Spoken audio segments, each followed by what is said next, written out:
There's a moment in almost every tabletop wargame where everything clicks.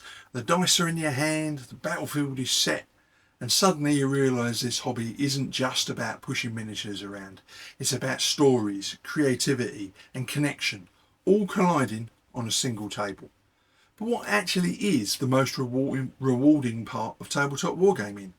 Is it the tactics, the painting, or the people you share it with? Tabletop wargaming is one of those rare hobbies that refuses to be easily labelled. It's part strategy game, part art project, part storytelling engine, part social club, all rolled into one slightly chaotic but deeply satisfying experience. For some players, the joy comes from carefully planning battlefield manoeuvres, outthinking an opponent and watching a well-laid plan unfold exactly as intended. Or more often, spectacularly collapse in a way that still feels memorable, especially for me.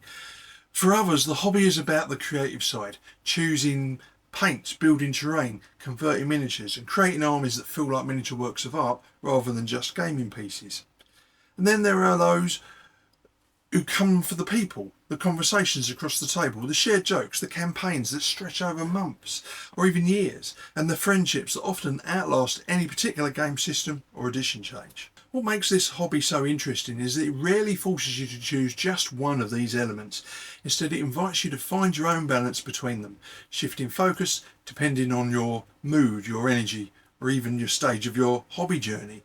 One week you might be deep in the weeds of list building and probability calculations. The next you might be happily lost in painting a particular unit or command figure.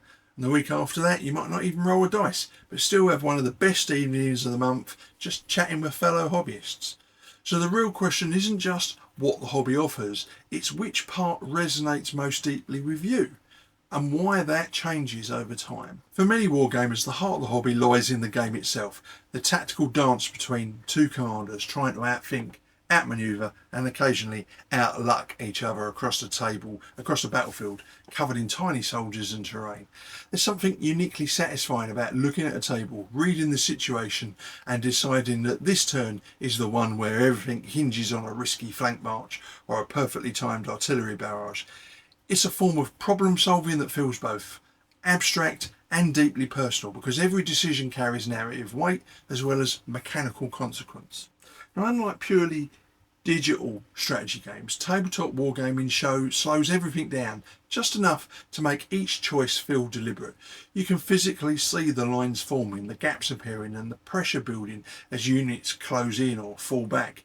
And when a plan comes together, when that outnumbered unit holds just long enough, or when a cavalry charge breaks through at exactly the right moment, it creates a kind of satisfaction that is hard to replicate elsewhere. Of course, the flip side is just as memorable. The misjudged charge, the disastrous dice roll, the perfectly good plan undone by one unexpected outcome. But even those moments tend to become stories rather than frustrations, the kind you retell with laughter rather than annoyance. What makes this aspect of the hobby especially engaging is how it encourages growth over time.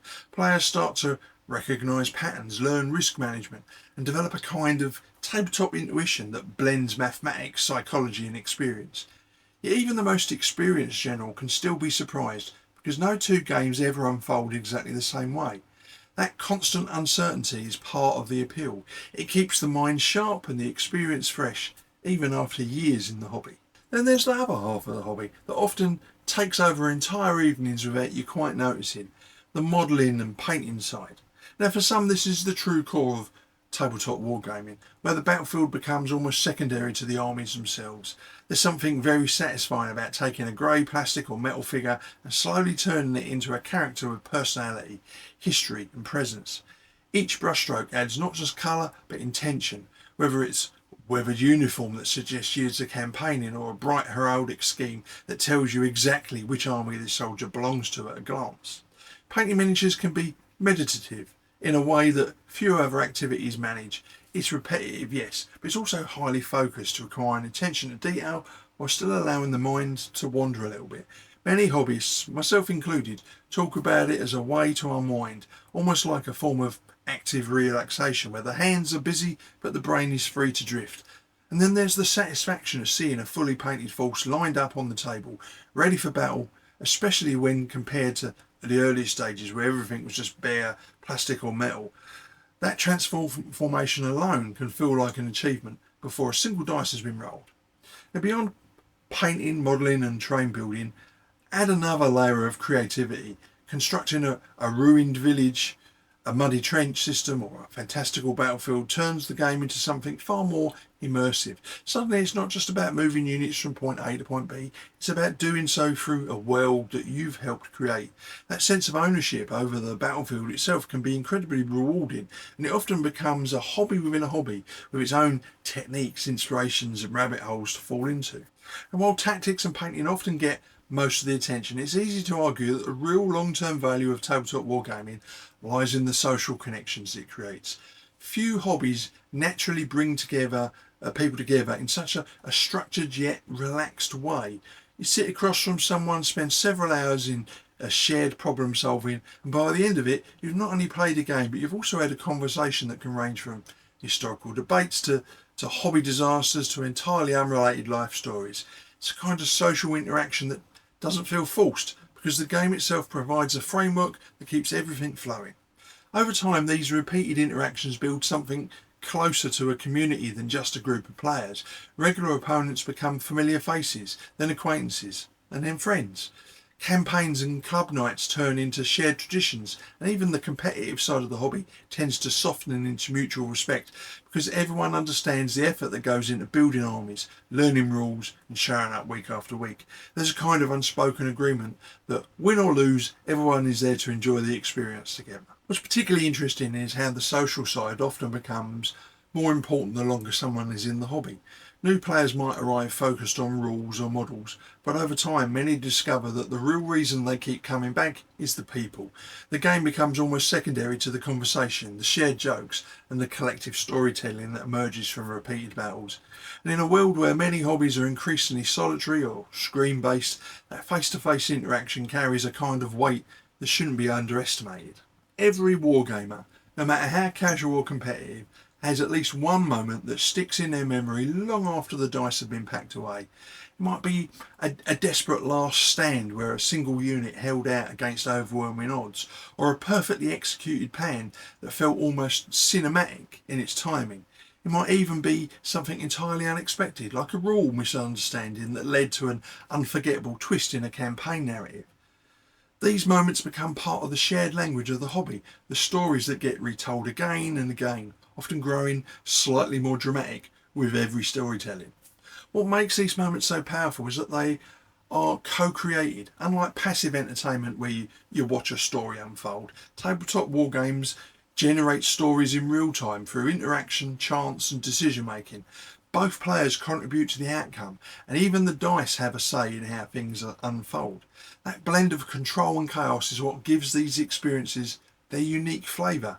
You might remember a game not because you won or lost, but because something unexpected happened that neither side could have planned for. These shared stories also reinforce the sense of identity within the hobby. Over time, players don't just remember games, they remember eras of their hobby life, specific clubs, campaigns, or groups of people that they played with at some point in the past. In many ways, the game becomes a backdrop for memory making rather than the sole focus, which is perhaps why so many people stay involved in the hobby for decades rather than just a few years. So when you step back and look at the whole picture, tabletop wargaming isn't really about any single element. It's a blend of tactical challenge, artistic expression and social connection, constantly shifting in emphasis depending on the player and the moment. Some days the satisfaction comes from a perfectly executed battle plan, other days from a beautifully finished miniature, and other times simply from spending an evening with people who share your interests and enthusiasm. And perhaps the real strength of the hobby is that it never demands you commit to just one of these experiences. It lets you move between them freely, often within the same session. That leads us back to my original question. What part of tabletop wargaming do you find most rewarding? Is it the tactical gameplay, the artistic expression of painting and modelling, or the sense of community and friendship that grows around the table? And if you've been in the hobby for a long while, has that answer changed over time? Maybe there's a particular game, moment or experience that stands out as the one that really stuck with you, the one that you still think about when you're not actively rolling dice or painting miniatures. It would be great to hear those stories and perspectives, because every hobby journey tends to be a little bit different, and even when we're all playing on the similar tables with similar models. Well, that's it for this week. Please join the chat in the comments, and don't forget to like, subscribe and ring the bell for your weekly fix. Until next week, stay safe, keep gaming, and of course keep rolling high.